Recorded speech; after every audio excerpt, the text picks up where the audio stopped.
कलयुग में सबसे जल्दी सिद्धि या सबसे जल्दी कोई भी मनोकामना यदि पूर्ण करते हैं तो वो केवल और केवल गणेश जी की और माता चंडी की है। तंत्र के लिए सबसे जरूरी किनकी पूजा है, शिव की या शक्ति की? जो शक्ति की जब हम आराधना करते हैं, तंत्र की जो देवी है, तो हमें अलग से अगर शिव जी को पूजने की आवश्यकता नहीं है। और क्या माँ काली, भद्रकाली, माँ चामुंडा ये सब अलग है? रूप अलग अलग है, फॉर्म अलग अलग है, लेकिन स्वरूप एक ही है। जैसे कि और क्या तंत्र में भक्ति करना संभव है? आप कौन सा तंत्र करते हैं? यदि आप तंत्र के रूप में कुछ अपने अंदर जागृत करना चाहते हैं तो आपको किसी तंत्र के विशेष गुरु की शरण लेनी होगी। आप या तो शिवलिंग के सामने बैठ सकते हैं या उनका कोई फोटो लगा सकते हैं। आप जब इस प्रकार से आसन में बैठते हैं तभी आपकी वो साधना सिद्ध होती है। और मंत्र जैसे कुछ लोग होते हैं कि काउंटर से करते हैं, वो सही है? माला जाप बेकार है सब कुछ। ये जो आजकल मशीन के साथ चला है ना सिस्टम, ये यूजलेस है। क्या महादेव ने दर्शन दिए कभी? जो नाग होता है वो पीछे से मैं देख रहा हूँ, और नाग के जैसा आपने।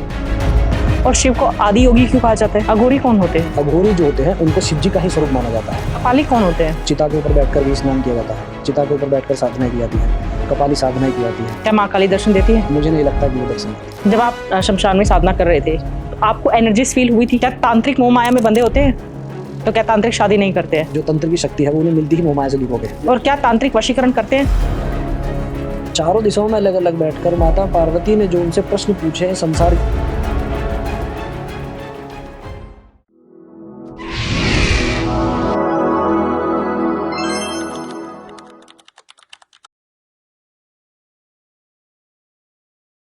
जय माता दी। जय माता दी, हर हर महादेव।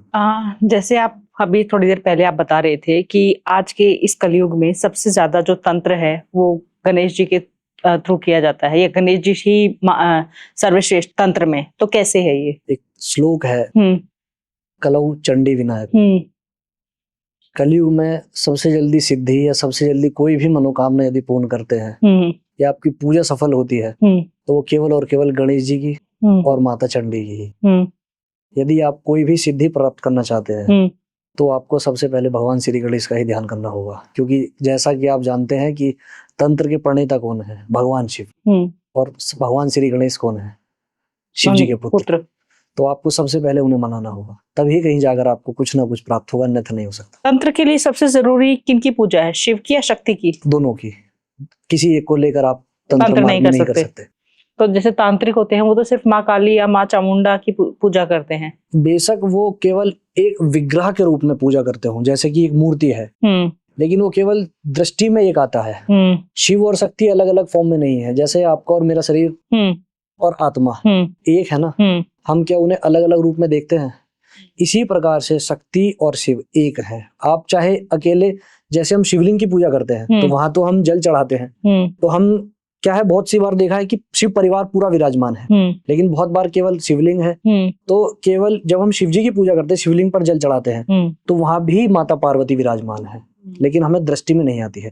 इसी प्रकार से जो शक्ति की जब हम आराधना करते हैं, तंत्र की जो देवी है, तो हमें अलग से अगर शिव जी को पूजने की आवश्यकता नहीं है। दोनों एक ही रूप में विराजमान है। तंत्र में सबसे ज्यादा कौन सी देवी का कौन सा रूप पूजा जाता है? देवी माता काली है। माँ काली तंत्र की देवी है, वो प्रणेता है। और क्या माँ काली, भद्रकाली, माँ चामुंडा ये सब अलग है या एक ही रूप? रूप अलग अलग है, फॉर्म अलग अलग है, लेकिन स्वरूप एक ही है। जैसे कि भगवान शिव है, भगवान नारायण है, भगवान श्री कृष्ण है, तत्व एक है, बस रूप गुण कर्मों के अनुसार उनका शरीर अलग अलग दिखाया जाता है। इसी प्रकार से अलग अलग समय पर किसी किसी देवता ने अलग अलग दैत्यों के संहार के लिए माता के जिस जिस स्वरूप की पूजा की है, माता उस स्वरूप में आकर उसका कार्य सिद्ध करके गई है, वो स्वरूप वहां पर स्थापित है। तब इस दृष्टि से हम देखते हैं कि ये भद्रकाली है, महाकाली है या घोरा काली है, इस प्रकार से, लेकिन तत्व सबका एक ही है। और क्या तंत्र में भक्ति करना संभव है? तंत्र मार्ग अलग है, भक्ति ही है, एक प्रकार की भक्ति ही है वो, लेकिन वो घर परिवार वाले लोगों के लिए नहीं है, गृहस्थ जीवन के लिए नहीं है बना है। तो गृहस्थ इंसान तंत्र नहीं करना चाहिए। ओके। यदि करते हैं तो यदि उसका जो दुष्परिणाम आता है वो फिर पूरे परिवार को, एक व्यक्ति की गलती पूरे परिवार को भुगतनी पड़ती है। आप कौन सा तंत्र करते हैं? मैं सात्विक तंत्र करता हूँ। वो कैसे होता है? नित्य प्रतिदिन आप भगवान शिव जी का पूजन कीजिए। उसमें आपको क्या है कि जैसा आपको दिखाया जाता है तंत्र में, हड्डी, शराब, मदिरा, मांस का सेवन, ये सब करना, आप उसी फॉर्म में आकर वो सब आप जरूरी नहीं है आपको वो करना। वो आप करते हैं विशेष किसी अनुष्ठान को लेकर। यदि आपको कोई विशेष अनुष्ठान करना है, कोई विशेष मनोकामना आपको सिद्ध करानी है अपने आराध्य से, तब कहीं जाकर आप ये कार्य करते हैं। लेकिन यदि आप सात्विक रूप में, उस तंत्र के रूप में उसको पूजा करना चाहते हैं अपने आराध्य देव की, तब आप शिव जी की नित्य प्रतिदिन उनके एक अघोर स्वरूप आराधना कर सकते हैं। एक गृहस्थ इंसान है, अगर वो भी तंत्र करना चाहता है जी, तो कैसे करना चाहिए? क्यों करना चाहता है, सबसे पहले प्रश्न। हर किसी को पावर चाहिए, कुछ सिद्धि चाहिए, तो सात्विक रूप में सबसे रूप में अच्छे ले सकता है। क्या है ना कि देखिए, मेडिकल स्टोर पे बहुत सारी दवाइयाँ होती हैं, लेकिन क्या हर व्यक्ति के लिए बनी है दवाइयाँ? जो उसके शरीर का रोग है वो वही जाकर मांगता है, वही ले लेता है। इसी प्रकार से आपकी सबसे पहले देखना कि आपको चाहिए क्या, आप भक्ति किस भाव से करना चाहते हो। आप निष्काम भाव से करना चाहते हो, सकाम भाव से करना चाहते हो। यदि निष्काम भाव से करना चाहते हो, नित्य प्रतिदिन सात्विक रूप से अपने भगवान की पूजा करते रहो। यदि आपको कोई मनोकामना सिद्ध करानी है, विशेष अनुष्ठान का आपको चयन करना होगा, लेकिन उसमें भी सात्विक वैदिक पद्धति का आपको सहारा लेना होगा। यदि आप तंत्र के रूप में कुछ अपने अंदर जागृत करना चाहते हैं, तो आपको किसी तंत्र के विशेष गुरु की शरण लेनी होगी। उसके सानिध्य में रहकर ही आप तंत्र कर सकते हैं। खुद से यदि करना चाहेंगे तो एक समय में आकर आपका जो है पतन स्वतः होने लगेगा। वो शक्तियां ही आपका पतन करेंगी। बिना गुरु के आप नहीं कर सकते। आप गुरुमुखी होकर ही आप सब कुछ कर सकते हैं, अन्यथा नहीं कर सकते। सात्विक पूजन आप बिना गुरु के उससे कर सकते हैं। नित्य प्रतिदिन आप मंदिर जाएं, भगवान का पूजन करें, देवी देवताओं की आराधना करें, कोई आवश्यकता नहीं है यदि आपको गुरु नहीं भी मिले हैं तो। लेकिन यदि आपको तंत्र के एक स्पेसिफिक फॉर्म में आना है, तो उस मार्ग के एक अनुभवी व्यक्ति का आपको सानिध्य लेना होगा, अन्यथा आप उसमें सफल नहीं हो सकते, क्योंकि उसके लिए विशेष ज्ञान की आवश्यकता होती है।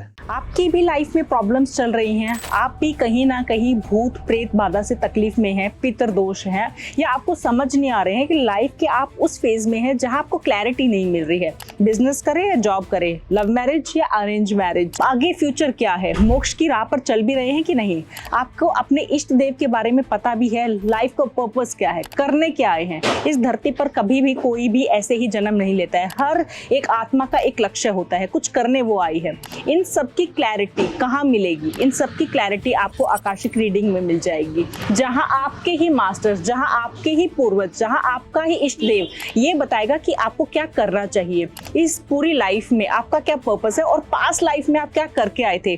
कोई कर्म पेंडिंग तो नहीं था जो आपको पूरा करना चाहिए? क्या आपके पूर्वज जो इस धरती पर नहीं है कुछ कहना तो नहीं चाहते हैं? इन सारे सवालों के जवाब सिर्फ और सिर्फ आपको आकाशिक रीडिंग के सेशन में मिल जाएंगे। अगर आप भी अपनी रीडिंग करवाना चाहते हैं, आप भी क्लैरिटी चाहते हैं लाइफ को लेकर, तो नीचे दिए गए नंबर पर आप कांटेक्ट कर सकते हैं, बुक कर सकते हैं अपना स्लॉट। तो अपने बारे में जानिए, क्लैरिटी लीजिए लाइफ में कि करना क्या है, सॉल्यूशंस पाइए अपने इष्ट देव से, अपने पूर्वजों से। जय माता दी। आसन की क्या इंपॉर्टेंस है तंत्र में, साधना में? देखिए, आसन क्या है कि जब हम उपासना करते हैं, उपासना का विषय हम बहुत बार सुना है। उपासना क्या होती है? किसी भी देवी देवता की उपासना का अर्थ ही होता है 1 से 1.5 घंटे तक एक आसन में विराजमान होना। यदि आप चाहते हैं कि आपको साधना करनी है या कोई पूजन आपको करना है, तब आपको किसी एक आसन का चयन करना होगा। जैसे कि आपने इस प्रकार से बहुत बार भगवान शिव जी की एक मुद्रा देखी है, ज्ञान मुद्रा इसको कहा जाता है। कम से कम 1.5 घंटे तक एक आसन पर विराजमान होकर आपको भगवान शिव जी के सानिध्य में उनका एक कोई, आप या तो शिवलिंग के सामने बैठ सकते हैं या उनका कोई फोटो लगा सकते हैं। आप जब इस प्रकार से आसन में बैठते हैं तभी आपकी वो साधना सिद्ध होती है। इसलिए हमारे लिए समाज में जो हमारे योग मार्ग में दिया गया है, आसन का बहुत ज्यादा विशेष महत्व है।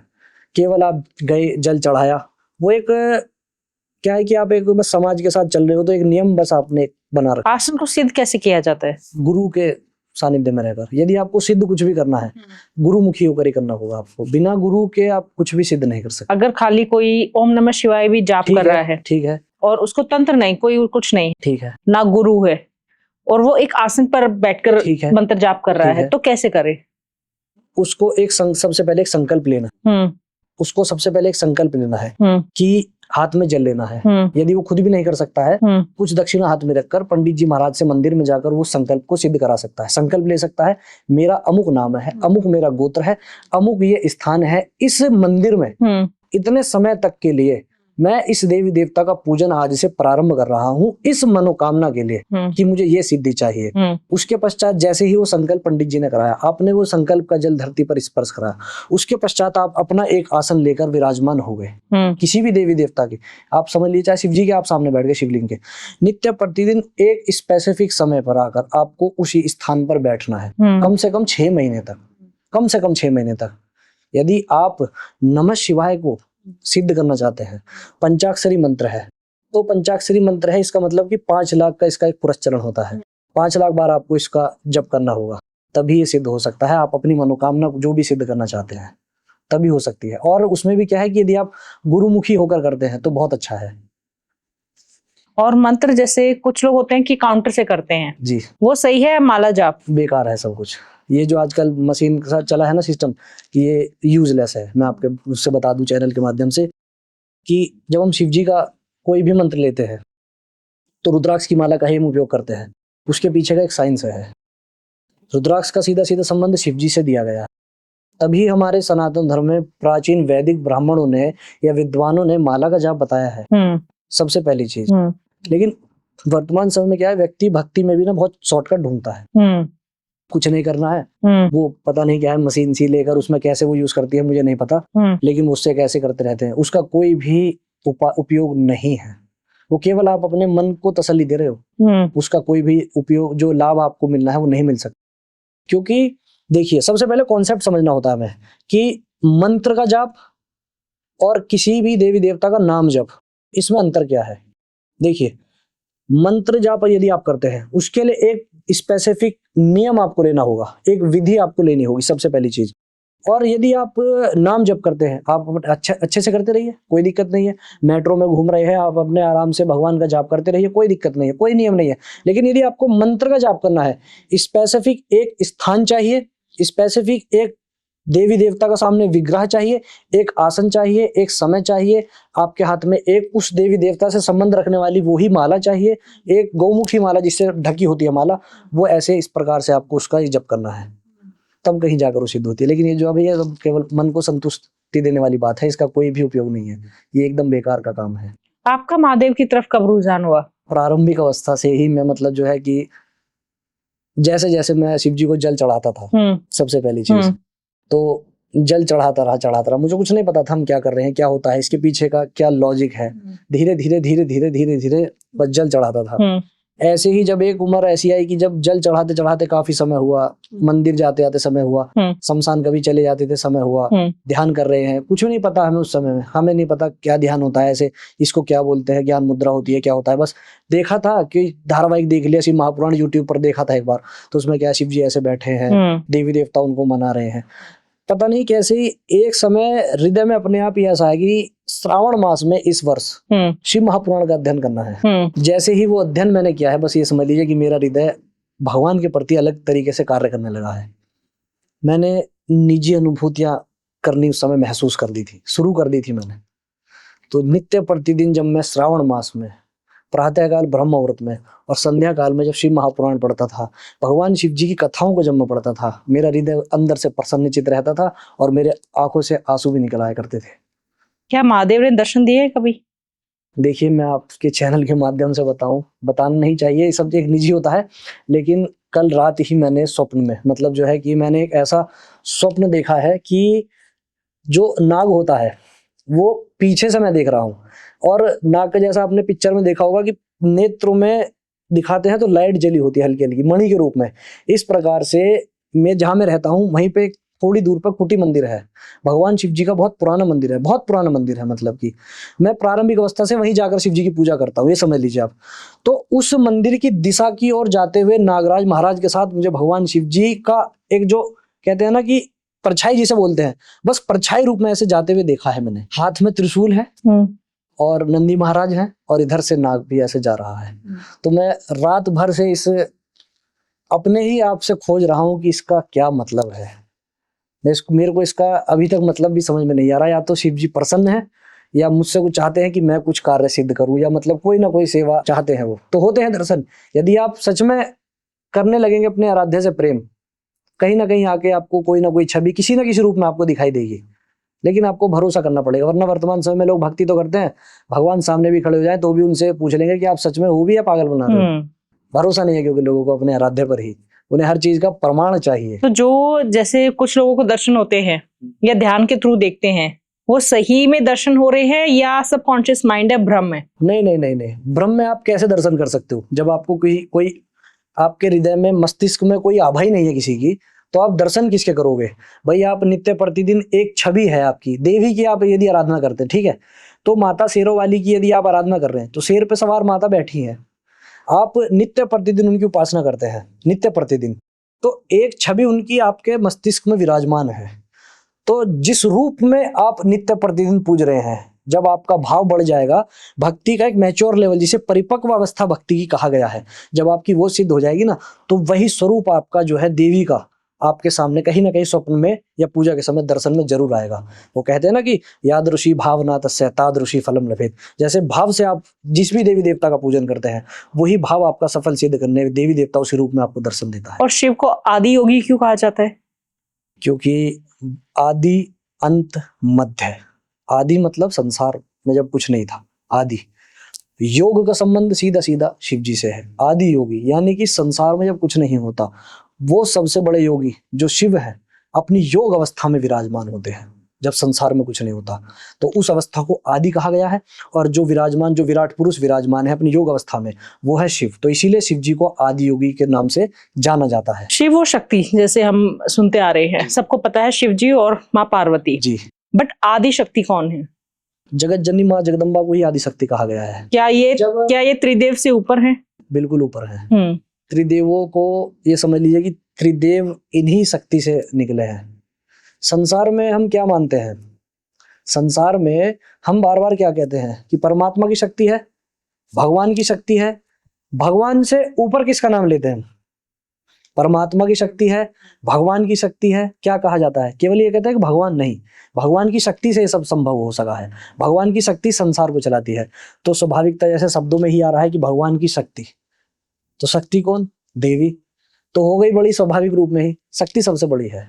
लेकिन शक्ति भी अपने आराध्य के बिना किसी कार्य को चलती नहीं है करने के लिए। शिव जी भी शक्ति के आग्रह पर ही किसी भक्त का कार्य सिद्ध करते हैं, और शक्ति भी शिव जी के आदेश पर ही किसी भक्त का कार्य सिद्ध करती है।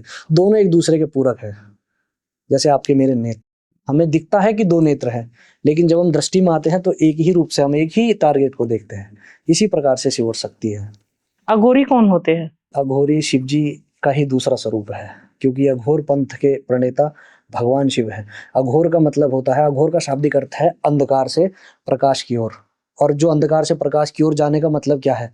भौतिक जगत से परमार्थ की ओर आने का जो विषय है, उसे अघोर कहा गया है। अघोर का मतलब ही है कि आप अंधकार से प्रकाश की ओर जा रहे हैं। तो वो जो व्यक्ति है, भौतिक जगत को छोड़ दिया है, अंधकार को छोड़ दिया है, प्रकाश क्या है? परमात्मा, उसकी ओर बढ़ने लगा है। वो कौन है? शिव। उसी रूप में आ जाता है। अघोरी जो होते हैं उनको शिव जी का ही स्वरूप माना जाता है। तो वो ही अघोरी है, जो उनका केवल एक ही कार्य है, केवल एक विषय है उनके जीवन का, केवल एक लक्ष्य है, शिव जी की प्राप्ति, बस। जो वास्तविक अगर होंगे, जैसा सोशल मीडिया पर देख रही हैं, वो नहीं है कि ये अघोरी है, अघोरी वो कभी दृष्टि में नहीं आते। जो रियल अघोरी है वो कभी सामने दृष्टि में नहीं आएंगे, कभी भी नहीं आएंगे। आपकी मेरी आत्मा इतनी जो है पवित्र नहीं है ना आज के समय में कि हम उनके दर्शन कर पाए। वो तो हमारा कोई प्रारब्ध का कर्म अच्छा हो। तो जैसे महाकुंभ में हमने देखे हैं, तो अघोरिया जो भी अघोरी होते हैं वो गाली बहुत देते हैं। तो ये उनका बोलने का ढंग और जैसे ये इतना अलग क्यों होता है? देखिए क्या है कि आपने कालनेमी का नाम सुना है? भीड़ में आप कैसे पहचान करेंगे कि जो है व्यक्ति ये वास्तविक है या बस धर्म के नाम पर एक कुछ वाहवाही लेना चाहता है? जो वास्तविक होता है ना, उसका आचरण बता देता है कि ये वास्तविक है। क्योंकि आचरण से ही तो आप पहचान करते हैं अच्छे बुरे की। मेरे को कोई अपशब्द कहेगा तो मैं उसे तुरंत यही बोलूंगा ना कि अच्छा व्यक्ति नहीं है, क्योंकि उसका आचरण में शिष्टाचार नहीं आया। तो वो जो उनका स्वभाव इस प्रकार से, जैसा आपने पूछा है, अकड़ू हो जाता है, वो क्या है कि कहीं ना कहीं उनकी जो साधना है, जो साधना का बल होता है, जो तेज होता है, वो हर व्यक्ति सहन नहीं कर पाता है। पूजा पाठ सब करते हैं, लेकिन साधना का जो बल होता है सब सहन नहीं कर पाते। क्या कुछ पिछले जन्म के ऐसे कर्म होते हैं जो वो अघोरी बन के जन्म लेते हैं या अघोरी को चुनते हैं, अघोरीपन चुनते हैं? जन्म से कोई अघोरी नहीं बनता। प्रारब्ध का जो कोई कर्म ऐसा है, जैसे वो कहा जाता है ना कि प्रारब्ध रचा पहले पाछे रचा शरीर, तुलसी चिंता छाड़ दे भजले श्री रघुबीर। तो प्रारब्ध से ही सबका विषय तय होता है कि किसको क्या बनना है। हम प्रयास बहुत कुछ करते हैं, बहुत कुछ प्रयास करते हैं। मैंने भी ग्रेजुएशन की, मास्टर्स किया, जर्मन लैंग्वेज सीखा, लेकिन मेरे को नहीं पता था मेरा मार्ग ये है, क्योंकि तब मेरे को नहीं, मेरी बुद्धि नहीं थी ना इस तरफ। पूजा पाठ करता था, लेकिन ये नहीं था कि मेरा प्रारब्ध ऐसा था कि मेरे को एक दिन ऐसे अपने जीवन को जीना होगा आगे जाकर। बिल्कुल नहीं पता था कि ऐसे जो है सोशल मीडिया पर मैं जैसे धर्म का प्रचार प्रसार भी करूंगा या अपना पूजा पाठ भी इतने हाई लेवल में आ जाऊंगा एक समय में आगे। तो प्रारब्ध का ही कोई कर्म ऐसा था जो मेरे सामने आया है। इसी प्रकार से कोई प्रारब्ध का ही कर्म ऐसा होता है कि व्यक्ति की जो रुचि है अपने आप ईश्वर की तरफ आ जाती है। कोई सात्विकता को लेता है, कोई तांत्रिक मार्ग में अघोर पद्धति को ले लेता है। और क्या आप पुनर्जन्म में बिलीव करते हैं? मैं नहीं करता। क्यों? क्योंकि ऐसी कोई अनुभूति मेरे जीवन में नहीं हुई है। ऐसा मैंने विद्वानों से सुना है, पढ़ा है, पुनर्जन्म होता है। और शिव महापुराण में तक कहा गया है कि महामृत्युंजय मंत्र का यदि आप पुरस्चरण कर लेते हैं तो धीरे धीरे आपको पुनर्जन्म, जो आपका प्रारब्ध का पहला जो जन्म था उसके विषय में आप सब जान लेते हैं। तो फिर आप क्यों नहीं मानते? मैं इसलिए नहीं मानता क्योंकि मैंने अभी तक वो सब कुछ महसूस नहीं किया है। मैं वास्तविक रूप में क्या मानता हूँ कि मेरे को किसी चीज की अनुभूति होती है, मैं उस चीज को मानता हूँ। जैसे पर ऐसे तो बहुत कुछ होगा दुनिया में जो आपने अनुभव नहीं किया होगा। लेकिन क्या है कि अब ये एक अलग विषय है। मैंने क्या है कि बताया आपको कि मैं जब पूजा करता हूँ शिव जी की तो मुझे अनुभूति होती है उनकी, मुझे अच्छा लगता है, मेरी दृष्टि में वो सब आता है। ऐसा नहीं है कि जो मेरी दृष्टि में नहीं आ रहा वो एग्जिस्ट नहीं करता। मैं अपनी निजी राय बता रहा हूँ आपको, मैं नहीं मानता। आप नहीं मानते पुनर्जन्म में बट होगा, आपके हिसाब से होता है कि होता है, लेकिन मैं बिलीव नहीं करता हूँ। मैं केवल और केवल एक अलग मार्ग से शिव जी की पूजा करता हूँ, बस मैं उन्हीं में बिलीव करता हूँ, बाकी किसी भी चीज में नहीं। मेरा एक निजी व्यवहार है ये। ऐसा नहीं है कि मैं वेद पुराण या शास्त्रों का जो लिखा है उसे मानता नहीं हूँ, या विद्वानों ने जो चीजें बताई हैं पुनर्जन्म होता है मानता नहीं हूँ। लेकिन मेरे को कहीं ना कहीं ऐसा लगता है कि आप एक एग्जाम्पल से मैं आपको समझाता हूँ, शायद आपको समझ में आए। जैसा कि हम सब जानते हैं कि व्यक्ति मरता है, उसके बाद ये होता है वो होता है, लेकिन क्या किसी के वास्तविक अनुभव में आया है ऐसा? जीते जी तो नहीं आ सकता ना। नहीं, बहुत लोगों बहुत मरना होगा उसके लिए। देखिए, आप ही के मेरे सनातन धर्म में अलग अलग पंथ हैं, अलग अलग देवी देवता हैं। ऋग्वेद में क्या कहा गया? एकम सद विप्रम बहुधा वदंती। उस एक ब्रह्म को अलग अलग विद्वान अलग अलग नामों से जाना करते हैं।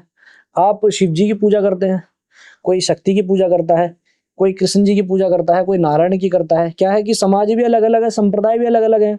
किसी के पास स्पेसिफिक डेफिनेशन है? आपकी राय में बताइए। अगर किसी के पास स्पेसिफिक डेफिनेशन होती तो पूरे सनातन धर्म में सारे समाज एक ही रूप को पूजता ना। मथुरा वृंदावन जाएंगे, वहां कृष्ण जी की पूजा होती है। अयोध्या जाएंगे, भगवान राम की पूजा होती है। काशी वाराणसी बनारस जाएंगे, आप शिव जी की पूजा होती है। इसका आप सीधा सा एक दृष्टांत ये ले लीजिए कि हर व्यक्ति अपने रूप से ईश्वर को पूजता है। ईश्वर की स्पेसिफिक डेफिनेशन किसी के पास नहीं है। हर विद्वान अपनी विद्वत्ता से, अपनी बुद्धि से सब कुछ सोच रहा है। वास्तविकता से हर व्यक्ति अनभिज्ञ है, हर व्यक्ति अनभिज्ञ है। जब सूर्य भगवान दर्शन देते हैं, क्या केवल वो भारतवर्ष को ही प्रकाशित करते हैं आपकी दृष्टि में, या पूरे ग्लोब में प्रकाश होता है उस समय में? अमेरिका में भी होता है ना, हर जगह होता है ना। तो अमेरिका में तो नहीं पूजा जाता उन्हें। आपके हमारे यहाँ सूर्य भगवान को प्रातःकाल ब्रह्म मुहूर्त में या उसके पश्चात 3 बार स्नान करने के बाद जो है अर्घ्य दिया जाता है। ऐसा क्यों? इसीलिए क्योंकि हर व्यक्ति की अपनी राय है ईश्वर को लेकर, उस परम तत्व को लेकर, लेकिन चला सबको वही रहा है। इसीलिए मैं अपने जो मेरे निजी अनुभव में आता है, विषय जो भी आता है, मैं उसको आंख बंद करके मानता हूँ बस। और मैं उसी को आंख बंद करके इसलिए मानता हूँ क्योंकि मेरे अनुभव में आया, और वो शिव है। कपाली कौन होते हैं? कपाली जो भगवान शिव जी की ही एक तंत्र मार्ग में पूजा करते हैं, कपाल स्वरूप में। कपाल का मतलब क्या है? शीश, है ना। तो वो शिव जी की एक बहुत भयंकर साधना होती है तंत्र मार्ग में। कैसे? तंत्र मार्ग में जैसे कि महाशमशान है। महाशमशान क्या है? काशी मणिकर्णिका घाट। उसमें रात्रि काल में आप कभी जाएंगे तो आपको अनुभव होगा। रात्रि काल में जाते हैं, वहां पे क्या है कि एक से एक तांत्रिक अपनी क्रियाओं में संलग्न होते हैं। आप वहाँ देखेंगे तो चिता के ऊपर बैठकर भी स्नान किया जाता है, चिता के ऊपर बैठकर साधनाएं की जाती है, कपाली साधनाएं की जाती है। जो कपाल होता है ये, जिसे ब्रह्मरंध्र कहा जाता है, इस स्वरूप में जो है आपने देखा है कि बहुत से अघोरी ये जो होता है कपाल कंकाल ये जो होता है उसमें ही अपना खप्पर जो होता है उसी में ही हर प्रकार से खा पी रहे हैं। तो वो क्या है कि उनका एक मानना है कि ये जो शीश होता है, ये वाला हिस्सा जो होता है, पारब ब्रह्म जो होता है यहीं से जागृत होता है, ये हमारा ब्रह्मरंध्र है। तो इसलिए वो उस स्वरूप को शिव जी के पूजते हैं, क्योंकि उनके हृदय में ये है कि सबसे बड़ा जो तत्व है वो हमारा ये है, क्योंकि ब्रह्मरंध्र ये है ना, पारब ब्रह्म की प्राप्ति ज्ञान की कहाँ से होती है, हमें यहाँ से। इसीलिए वो उस रूप को कपाली मानते हैं, वो कपाल रूप में ईश्वर की पूजा करते हैं। तो जैसा कि आपके और हमारे सनातन धर्म में कपाल क्रिया भी होती है, यही सब उसका विषय है। हर व्यक्ति अपने अपने विषय में, हर व्यक्ति अपने अपने तत्व के आधार पर, अपने अपने ज्ञान के आधार पर ईश्वर को पूजता। तो जैसे अभी तंत्र इतना ज्यादा हो गया है, मतलब अगर मेरे पास भी क्लाइंट कोई आ रहा है तो उसका सेकंड क्वेश्चन यही होता है क्या मेरे ऊपर कोई ब्लैक मैजिक है, कुछ तंत्र क्रिया तो नहीं हो रखी है, इससे बचा कैसे जाए? यदि आप इससे बचना चाहते हैं, अपना ऑरा मजबूत कीजिए। सबसे पहली चीज अपने आचरण को शुद्ध कर लीजिए। सबसे पहली चीज जो है कि नित्य प्रतिदिन जो भी आपका आराध्य है, जिस भी ईश्वर के जिस भी रूप की आप पूजा करने में आपको अच्छा लगता है, मैं नहीं कहूंगा कि शिव जी की पूजा कीजिए, आप जो भी रूप जिस भी व्यक्ति को अच्छा लगता है। भाई बहुत से लोग हैं उन्हें कृष्ण जी पसंद है, उनका रूप कृष्ण जी का तरफ जो है आकर्षित होते हैं वो लोग। आप कृष्ण जी की नित्य प्रतिदिन पूजा कीजिए, लेकिन एक नियम बांध लीजिए, एक नियम होना चाहिए। जैसे हम खाते पीते हैं, हर प्रकार की भौतिक जगत में सारी सुविधाएं जो भी हैं सबका हम उपभोग करते हैं ना, एक नियम के साथ स्कूल जाते हैं, कॉलेज जाते हैं, उसी नियम के साथ यदि आप अपने आराध्य का नित्य प्रतिदिन पूजन करते हैं, वो आराध्य की शक्ति ही आपके शरीर पर एक कवच बना देती है। फिर आपको कोई तंत्र ये सब नहीं छेड़ सकता है। और उसमें भी यदि आपको बहुत और अधिक आगे जाना है तो आप माता काली की पूजन कीजिए। कैसे करनी चाहिए माँ काली की पूजा? माता काली का पूजन आपको दुर्गा स्वरूप में करना चाहिए, क्योंकि घर परिवार में यदि है तो देवी का दुर्गा रूप में आपको पूजन करना चाहिए। दुर्गा माता के दुर्गा सप्तशती में आप देखेंगे कि दुर्गा द्वातिंश नामावली है, उसका पाठ नित्य प्रतिदिन करना चाहिए आपको। क्या माँ काली दर्शन देती है? उसके लिए बहुत तप चाहिए, वो जल्दी से नहीं बहुत ज्यादा तप चाहिए, और मुझे नहीं लगता कि वो दर्शन देती। किसी को नहीं देती? नहीं देंगी। क्यों नहीं देंगी? उसका एक रीजन है ना, क्योंकि वर्तमान समय में हर व्यक्ति अपने स्वार्थ के पीछे भागता है। स्वार्थ के लिए ही तो देवी देवताओं के पास जाता है आदमी। मंदिर जाते हैं, क्यों जाते हैं? कोई कार्य सिद्ध हो जाए, ईश्वर की पूजा करते हैं, बाद में पहले अपने स्वार्थ की पूजा करते हैं। तो यदि आपको वास्तविक रूप में ईश्वर की पूजा करनी है, तो ईश्वर की पूजा यदि आप चाहते हैं कि किसी भी देवी देवता का आपको दर्शन हो, तो निस्वार्थ भाव से जाइए आप, तब हो सकता है। और वो किसी के पास है नहीं आज के समय में। हर व्यक्ति कोई ना कोई इच्छा लेकर जाता है। जब मूल आवश्यकताओं की भी इच्छा समाप्त हो जाएगी, तब कहीं जाकर आपका जो है देवी देवता दर्शन दे सकता है, क्योंकि फिर आप उससे प्रेम कर रहे हो। बस आपको मतलब नहीं कि आपके पीछे जीवन में बहुत सी चीजें पेंडिंग है, आपका जो वित्तीय व्यवस्था है वो पेंडिंग है, या आपका घर परिवार जो है बिखरा हुआ है। आप फिर वो व्यक्ति हर चीज से दूर होता है, केवल अपने आराध्य के चरणों में पड़ा रहेगा। जब पड़ा रहेगा तो एक ना एक दिन वो दर्शन जरूर देंगे। ऐसी कौन सी साधनाएं है जो करनी चाहिए एक गृहस्थ महिला को, जो जिससे उसको देवी के दर्शन हो जाएं, या दर्शन ना सही पर वो कहीं ना कहीं कुछ आगे बढ़े? माता दुर्गा की पूजा करनी चाहिए उन्हें, क्योंकि घर तो नवरात्रों में सभी करते हैं, पर थोड़ा सा अलग, जो केवल नवरात्रों में नहीं। यदि आप केवल 9 दिन में ही पूजा करते हैं, तो मैंने जैसा बताया, आप तो अपना स्वार्थ ही तो सिद्ध कर रहे हैं। आप यदि वास्तव में भगवान की सत्ता को, देवी की सत्ता को मानते हैं, तो आप ये मानिए ना कि संसार में 365 दिन उसकी सत्ता विराजमान है, या केवल नवरात्रों में ही माता दर्शन देगी, या नवरात्रों में ही वो मतलब संसार में उसकी उपस्थिति होती है। यदि आपको वास्तविक रूप में करना है, कोई भी एक नियम, जैसे दुर्गा सप्तशती में सिद्ध कुंजी का स्तोत्र है, किसी अच्छे गुरु का चयन कीजिए। आप किसी अच्छे गुरु के सानिध्य में रहकर दुर्गा जो कुंजी का स्तोत्र है उसका पाठ करना प्रारंभ कर दीजिए। दुर्गा द्वात्रिंश नामावली उसका पाठ करना प्रारंभ कर दीजिए, लेकिन नित्य प्रतिदिन, केवल जब मासिक धर्म होता है उन दिनों को छोड़कर नित्य प्रतिदिन बैठकर भाव के साथ, पूरे विधि विधान के साथ आप उस कार्य को कीजिए। यदि आपको करना है तो केवल एक 9 दिन के लिए नहीं, ऐसा नहीं होता कुछ भी। जब आप शमशान में साधना कर रहे थे तो आपको एनर्जीज फील हुई थी? वहां चारों तरफ एनर्जी होती है, बस वो कि आप कौन सी एनर्जी से कनेक्ट कर रहे हो उस समय में। नहीं, जैसे नेगेटिव एनर्जीज की वहाँ सकारात्मक ऊर्जा है ही नहीं, सकारात्मक ऊर्जा है ही नहीं वहाँ पे। तो कैसा लगा था आपको? डर लगा था? प्रारंभिक अवस्था में बहुत डर लगता है। जब आप प्रारंभ करते हैं उस अपने चक्र को, तब आपको बहुत ज्यादा, मैं शमशान को छोड़ दीजिए, मैं आपको शमशान की बात बाद में बताता हूँ। आपसे मैं एक निजी बात कहता हूँ। एक समय में जो देवी का एक मंदिर है, वहां पर एक छोटा शिवालय है। रात्रि काल में महाशिवरात्रि पर 12 बजे के पश्चात पूरा मंदिर बंद था, मंदिर के कपाट बंद थे। देवी का मंदिर है, देवी के कपाट बंद थे। शिवरात्रि का समय था। शिव जी के शिवालय में केवल एक दीप प्रज्वलित मैंने किया है, केवल एक दीप प्रज्वलित किया है। और मैं जैसे ही ध्यान करने के लिए अपनी ज्ञान मुद्रा में इसमें बैठा हूँ, मुझे ऐसा लगा है कि आंख मेरी खुल रही है बार बार, मुझे कोई डरा रहा है। वो तो शमशान भी नहीं है। यदि आप भगवान की शक्ति से कनेक्ट करेंगे ना, भगवान की शक्ति से यदि आप कनेक्ट करेंगे धीरे धीरे, तो वो डर तो आपका खत्म होगा, सबसे पहली चीज।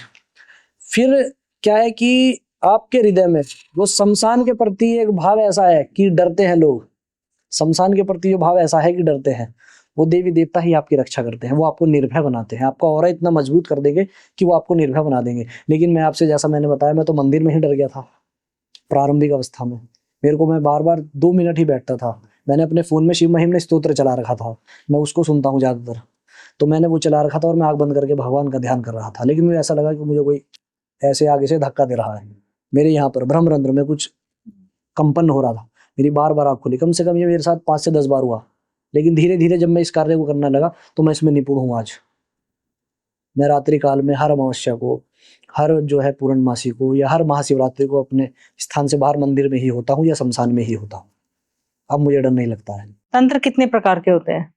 कम से कम तंत्र की संख्या यदि मैं आपको बताऊं तो अरबों की संख्या में तंत्र है। लेकिन हमारे सुनने देखने में केवल वही आता है जो सोशल मीडिया पर है। क्यों? क्योंकि हमारे समाज में व्यक्ति धर्म के नाम पर राजनीति तो करता है, वायरल होना चाहता है, लेकिन बैठकर स्वाध्याय नहीं करना चाहता है।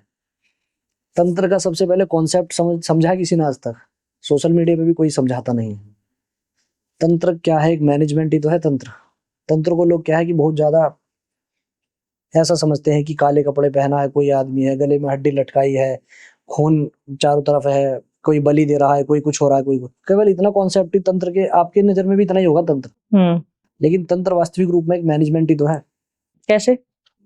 आप सुनते हैं प्रजातंत्र, लोकतंत्र, ये क्या है? एक मैनेजमेंट है ना। आपने कभी इस विषय में तो नहीं सुना कि तंत्र का ये है। तंत्र एक मैनेजमेंट है, एक व्यवस्था है। जैसे कि एक किसी भी क्षेत्र का एक निपुण व्यक्ति है, डॉक्टर को ले लीजिए आप। डॉक्टर को पता होता है, हम कफ सिरप पीते हैं, उसमें लिखा होता है उसमें अल्कोहल की मात्रा है। हर दवाई में कुछ ना कुछ अल्कोहल होता है। लेकिन क्या हम अल्कोहल को डायरेक्ट पीते हैं? नहीं पीते, किसी भी रोग को काटने के लिए। लेकिन हम कफ सिरप में पी रहे हैं। क्यों? क्योंकि उस डॉक्टर को ये ज्ञान है, नॉलेज है कि कितने रेशों में इस सिरप में मिलाकर पीना देना है कि जिसे पीने के पश्चात किसी के गले की खांसी बंद हो सकती है। ये तंत्र का ही स्वरूप है जो इस भौतिक जगत में आता है। लेकिन जब ये आध्यात्मिक जगत में आता है, इसकी डेफिनेशन पूरी बदल जाती है।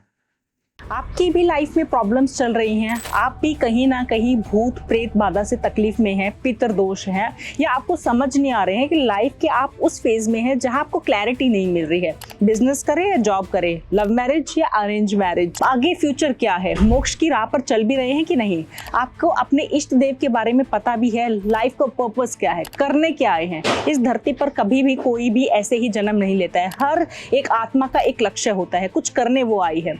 इन सब की क्लैरिटी कहाँ मिलेगी? इन सब की क्लैरिटी आपको आकाशिक रीडिंग में मिल जाएगी, जहां आपके ही मास्टर्स, जहां आपके ही पूर्वज, जहां आपका ही इष्ट देव ये बताएगा कि आपको क्या करना चाहिए इस पूरी लाइफ में, आपका क्या पर्पस है और पास्ट लाइफ में आप क्या करके आए थे। कोई कर्म पेंडिंग तो नहीं था जो आपको पूरा करना चाहिए? क्या आपके पूर्वज जो इस धरती पर नहीं है कुछ कहना तो नहीं चाहते हैं? इन सारे सवालों के जवाब सिर्फ और सिर्फ आपको आकाशिक रीडिंग के सेशन में मिल जाएंगे। अगर आप भी अपनी रीडिंग करवाना चाहते हैं, आप भी क्लैरिटी चाहते हैं लाइफ को लेकर, तो नीचे दिए गए नंबर पर आप कांटेक्ट कर सकते हैं, बुक कर सकते हैं अपना स्लॉट। तो अपने बारे में जानिए, क्लैरिटी लीजिए लाइफ में कि करना क्या है, सॉल्यूशंस पाइए अपने इष्ट देव से, अपने पूर्वजों से। जय माता दी। तो तांत्रिक, आप जैसे आप तंत्र करते हैं तो काले कपड़े ही क्यों पहनते हैं? क्योंकि जैसा मैंने आपको बताया कि तंत्र के प्रणेता कौन है? भगवान शिव। भगवान शिव जी तंत्र के प्रणेता है, तो उस समय उनका जो स्वरूप है वो काला है। हमारे इधर एक शमशान घाट है। शमशान घाट में शिव जी का पूरा जो मंदिर है, अंदर काले आभा से बना है। जो मंदिर की मूर्ति है वो भी काली है। चारों तरफ शिव जी के जितने भी विग्रह लगे हैं सब काले हैं, क्योंकि काला रंग क्या है, अघोर संप्रदाय को दर्शाता है। शिव जी का जो अघोर स्वरूप है अंधकार से प्रकाश की ओर, वो आपको दर्शाता है वो काला रंग। और काले रंग का एक मैं आपको एक बता देता हूँ क्या है इसका रीजन, कि जैसे आप इसमें देख लीजिए अभी थोड़े थोड़े काला रंग जब हम पहनते हैं कुछ ना कुछ रुएं उसमें चिपक जाते हैं। तो जब आप शिव जी के सानिध्य में बैठकर, चाहे आप शिवलिंग की पूजा कीजिए साधारण रूप में, तंत्र को छोड़ दीजिए, तो जो उसकी सकारात्मक एक वाइब है, शिवलिंग की जो एक यूनिवर्सल जो एक एक्टिविटी है वो आपको अपनी ओर खींचेगी। भाई ये कपड़ा है, इसमें हम घूमते हैं बाहर कहीं भी कुछ भी कर रहे हैं, कुछ ना कुछ चिपक रहा है, काला कपड़ा है ये। तो जब आप एक पॉजिटिव एनर्जी के सामने बैठकर ध्यान करेंगे तो वो भी तो उसकी भी तो एनर्जी आप अपने शरीर में ऑब्जर्व करेंगे। इसके पीछे एक विज्ञान भी देख सकते हैं आप। तो वो ऑब्जर्व बहुत अच्छे से करेंगे आप उस चीज को, उस शक्ति को अपने हृदय में आप उतार सकते हैं अपने मस्तिष्क के माध्यम से, अपने शरीर के अपने वस्त्रों के माध्यम से। तो वो जो वास्तविक जो आपकी जो आपने उस समय में सात्विक ऊर्जा ली है वो आपके शरीर में विराजमान है। पहले जो, जैसे अभी सोशल मीडिया का तो अभी स्टार्ट हो गया है, पहले जो तांत्रिक होते थे वो बहुत मुश्किल से ढूंढने से मिलते थे, जल्दी से वो कभी सामने नहीं आते थे। आजकल जैसे तांत्रिक ही खुद पॉडकास्टों पे हर जगह दिख रहे हैं। अगर किसी को भी तांत्रिक कोई पॉडकास्ट में, उसमें 10 तांत्रिक आपको मिल जाएंगे जिसको अप्रोच करना आप कर सकते हैं। ऐसा क्यों? वो वास्तविक नहीं है। वास्तविक जो तांत्रिक होते हैं या जो अघोरी होते हैं, देखिए तांत्रिक जो वास्तविक होंगे सोशल मीडिया के माध्यम से, पॉडकास्ट के माध्यम से वो समाज को एक लेसन दे सकते हैं। एक विषय है तंत्र, इससे डरना नहीं चाहिए। एक विषय ही तो है, सब्जेक्ट ही तो है। बस हमें क्या है कि हमें उसका ज्ञान नहीं है तो हम बस वो चीज देख लेते हैं कि भूत की माला है, ये खून है, ये बलि दे दी जा रही है, इससे दूर रहो, ये सब देखते हैं क्योंकि दिखाया वो जाता है। तो इससे जो आम व्यक्ति है, घर परिवार वाले व्यक्ति, वो तो स्वाभाविक रूप में डरेगा ही। लेकिन जब आप किसी वास्तविक तंत्र के प्रणेता को या ज्ञाता को बिठाकर उससे कुछ पूछेंगे तब वो आपको तंत्र का अच्छे से बताएगा। जैसे मैंने आपको भी बताया, मैनेजमेंट है एक तंत्र, इससे डरना नहीं चाहिए। बस हाँ, डर इसलिए जाते हैं लोग क्योंकि तंत्र का दुरुपयोग ज्यादा आज के समय में लोग करते हैं अपने स्वार्थ के लिए। पहले सदुपयोग होता था तंत्र? संदेह होता था, बहुत बार होता है और अभी भी होता है। जो अपनी दुकान चलाते हैं, अपनी विद्या को बेचते हैं, वो लोग इसका दुरुपयोग करते हैं। वरना वास्तविक रूप में जो दिखाई नहीं देते, जो दृश्य में नहीं आते, वो वास्तविक तांत्रिक आज भी किसी ना किसी का कल्याण करते हैं तंत्र के माध्यम से। इतनी शक्ति है तंत्र में। क्या तांत्रिक मोह माया में बंधे होते हैं? कभी नहीं बनते हैं। वो तांत्रिक जो होते हैं वास्तविक रूप में, जो तंत्र की शक्ति है वो उन्हें मिलती ही मोह माया से दूर होके। मोह माया में आपको नहीं मिलेगी कोई भी शक्ति। तो क्या तांत्रिक शादी नहीं करते हैं? नहीं करते। क्या वो रिश्ते नहीं बनाते? नहीं बना सकते। अगर और वो माया इकट्ठी नहीं कर सकते हैं? उनकी जो शक्ति है वो चली जाएगी। और वो माया इकट्ठी नहीं कर सकते। क्या कोई क्रिया के लिए उन्हें संबंध बनाने पड़ सकते हैं? किस प्रकार का संबंध? जैसे कि फिजिकल रिलेशन? नहीं बना सकते, ये कोई क्रिया नहीं है। ओके। ये केवल और केवल क्या है कि मिथ्स है। सामने वाले को डरा दो। आम जनता क्या है, भोली है, उन्हें कोई भी बेवकूफ बना सकता है।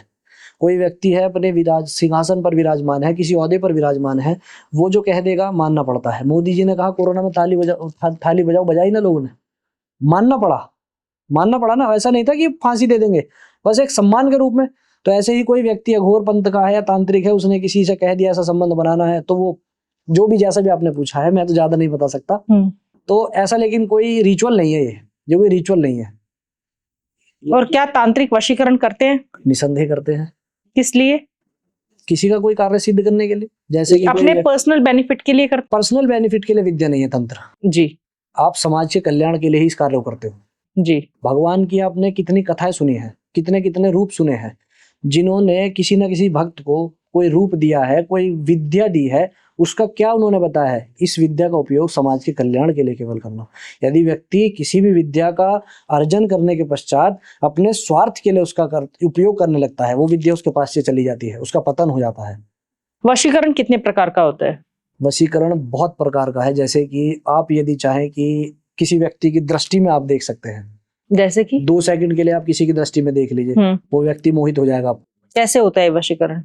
साधना करनी पड़ती है, आपको त्याग करना पड़ता है, तपस्या करनी पड़ती है कम से कम 6 महीने तक के लिए। शिव जी की ही तंत्र 5 प्रकार का है। जैसे मैं आपसे बता देता हूँ, भगवान शिव पंचमुखी है, पंचमुखी महादेव कहे गए।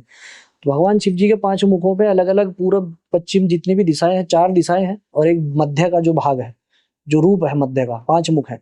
चारों दिशाओं में अलग अलग बैठकर माता पार्वती ने जो उनसे प्रश्न पूछे हैं, संसार की व्यवस्था कैसे है स्वामी, संसार का उदय कैसे हुआ, चलता कैसे है, अंत की क्या प्रक्रिया होगी, ये सारी प्रक्रियाएं जो बताई हैं वो सब तंत्र में आई है।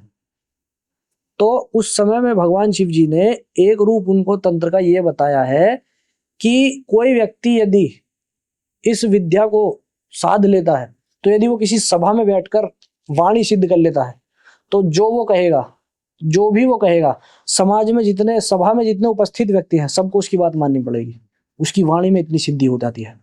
इसी प्रकार से ये जो आपने पूछा था अभी, वशीकरण तंत्र जो है, इसे वशीकरण तंत्र कहा जाता है। क्यों? सभा में जितने व्यक्ति बैठे हैं वो एक अपने वक्तव्य से सबको वश में कर लेगा, लेकिन उसके पास वो विद्या होनी चाहिए। और वो विद्या कब मिलेगी? जब वो गुरुमुखी होकर किसी तंत्र को साधेगा, त्याग करेगा, घर परिवार से दूर होना पड़ता है, रिश्ते नहीं बनाएगा। क्या अगर किसी पे वशीकरण हो रखा है तो उसे क्या करना चाहिए ताकि वो खत्म हो सके, उसे छुटकारा पा सके? सबसे पहले तो अपना ऑरा ही इतना मजबूत, जैसा मैंने आपको थोड़ी देर पहले बताया है, अपना ऑरा बहुत मजबूत यदि उसका है, उसका ऑरा मजबूत है, तो कोई इसके ऊपर कोई भी किसी प्रकार का वशीकरण नहीं कर सकता। यदि किसी वजह से हो गया है तो क्या करे, कम से कम 5 से 7 शनिवार के समय, शनिवार के दिन रात्रि काल के समय या शाम के समय, माता काली, दक्षिण मुखी माता जो काली है, उस मंदिर में जाए, एक डोना जो आता है, जो कागज का पत्तल बोलते हैं जिसको, उसमें थोड़ी सी बूरा ले, देसी घी मिलाए, कुछ दक्षिणा रखे, एक मीठा पान, लौंग का एक जोड़ा, ये देकर कम से कम 5 से 7 शनिवार के शाम के समय में माता दक्षिण मुखी का जो मंदिर है माता काली का, वहां जाकर भोग चढ़ाए और माता से प्रार्थना करे कि मेरे ऊपर जो भी ऐसी क्रिया जिसने भी करी है, इसका आप जो है खंडन कर दीजिए। तब माता काली आपकी सहायता करेंगी, यदि किसी कारणवश ऐसा कुछ महसूस करता है तो व्यक्ति। और जैसे अभी दिवाली आने वाली है, दिवाली और होली पे सबसे ज्यादा तंत्र क्रिया किए जाती हैं, तो खुद को कैसे बचाया जाए और अपने घर को कैसे बचाया जाए? अपने घर का जो वातावरण है उसको नित्य प्रतिदिन पवित्र रखा जाए। कैसे? यदि जो घर परिवार है, गृहस्थी है, पूरा धर्म पत्नी है, पति है, आपस में शिष्टाचार से रहे, भावना के साथ, घर में किसी प्रकार का कलेश नहीं होना चाहिए। जैसा आज के समय में है ना कि लड़ाई झगड़ा होता है, मोहल्ले पड़ोस से लड़ाई की रोज कंप्लेंट आती है, ऐसा। तो सबसे पहले तो है क्या है कि घर की जो स्त्री है उसका नियम ये होना चाहिए, प्रातःकाल ब्रह्म मुहूर्त में उठकर पूरे घर को जो है साफ करे, जो आंगन होता है उसको साफ करे। नित्य प्रतिदिन घर में देवी देवता जो आपके पितर हैं उनके नाम का एक दीपक जरूर जलना चाहिए आपकी देहली पर। यदि आप ऐसा कार्य करते हैं तो कोई आपके घर में किसी प्रकार की कोई नकारात्मकता प्रवेश ही नहीं कर सकती किसी कीमत पर। और आपके घर में नित्य प्रतिदिन विष्णु सहस्त्र नाम का पाठ होना चाहिए, शिव महिम्न स्तोत्र का पाठ होना चाहिए। खुद से नहीं कर सकते हैं तो आज के समय में तो म्यूजिक सिस्टम है ना, आप थोड़ा सा चला दीजिए प्रातःकाल को उठकर। पहले जमाने में क्या होता था, मैं अपने से बता देता हूँ, जब हम छोटे छोटे थे, अपने ननिहाल में जाते थे, तो मंदिर की सुबह ही घंटी बजनी चालू हो जाती थी, 4 बजे, 5 बजे, 6 बजे। जो गली मोहल्ले में औरतें थी, माता बहनें थी, बड़े बुजुर्ग थे, सब उठकर अपने काम धंधों में नहा धोकर सब अपने घर के बाहर झाड़ू पोछा कर रहे हैं, कहीं पूजा पाठ हो रही है। तो इससे क्या है कि जो वातावरण है घर का शुद्ध बना रहता है। तो जहाँ शुद्धता है वहाँ ईश्वर का वास है, तो जहाँ ईश्वर का वास है वहाँ कोई नकारात्मकता आ ही नहीं सकती। और जैसे यंग जनरेशन जो है अभी, वो बहुत इग्नोर करते हैं, बिलीव ही नहीं करते हैं तंत्र वगैरह पे, टिल द टाइम उनको खुद कुछ ना हो जाए। उनके लिए क्या कहना चाहोगे आप? मैं उनके लिए यही कहना चाहूंगा कि अदृश्य शक्तियों पर जो व्यक्ति भरोसा करता है जीवन में उसी की विजय होती है। जैसा कि कोरोना में था, कोरोना के लिए बहुत से लोगों ने ऐसा कहा कि वो कुछ नहीं है, जब तक कि उनके खुद के घर से किसी का शव नहीं उठा है। हुआ है ना ऐसा, बहुत से लोग मैंने अपने उस समय में देखे हैं, उन्होंने जो है बिना मास्क लगाए, बिना किसी प्रकोशन के बाहर आना जाना खूब करा है, जब तक उनके खुद के घर से किसी का शव नहीं उठा है। जब तक व्यक्ति खुद पीड़ित इन शक्तियों से नहीं होता है ना कि मेरे घर परिवार में मेरी माता पर, मेरी बहन पर, या मेरे पिता पर, या मुझ पर, खुद पर ही किसी ने कुछ ऐसा वैसा कर दिया है, तब तक नहीं मानता है। तो मैं यही कहना चाहूंगा कि मानना चाहिए, संसार में सब कुछ है, भगवान भी दिखाई किसी को नहीं देता है। बारिश अभी इतनी पड़ी है उत्तराखंड में, चारों तरफ इतनी बारिश हुई है, किसी को दिखाई दी है कि पीछे से पानी इतना आ कहां से गया है? इतनी त्राही त्राही चारों तरफ हुई है, किसी ने इसके पीछे देखा है कि कहां से इतना सब कुछ हुआ है? अदृश्य रूप से हुआ है ना, सब अदृश्य रूप से होता है। व्यक्ति मर जाता है, कहां चला जाता है? अदृश्य हो जाता है। शक्ति तो है ना जो उसने ले गई, या जब वो आया था संसार में कैसे आया था? अदृश्य रूप से तो अंदर से माँ के गर्भ में आया, बड़ा हुआ है। तो जो अदृश्य शक्तियों पर भरोसा करना चाहिए, चाहे वो तंत्र हो या देवी देवता की कोई भी सात्विक शक्ति हो। मैं यूथ को यही कहना चाहूंगा। थैंक यू सो मच, आपसे बात करके बहुत अच्छा लगा, तंत्र के बारे में बहुत कुछ जाना। अगर आपके कोई क्वेश्चंस हैं तंत्र को लेकर या आप चाहते हैं कि कोई और पॉडकास्ट जरूर किया जाए तो प्लीज कमेंट्स में आप वोट करिएगा। जय माता दी।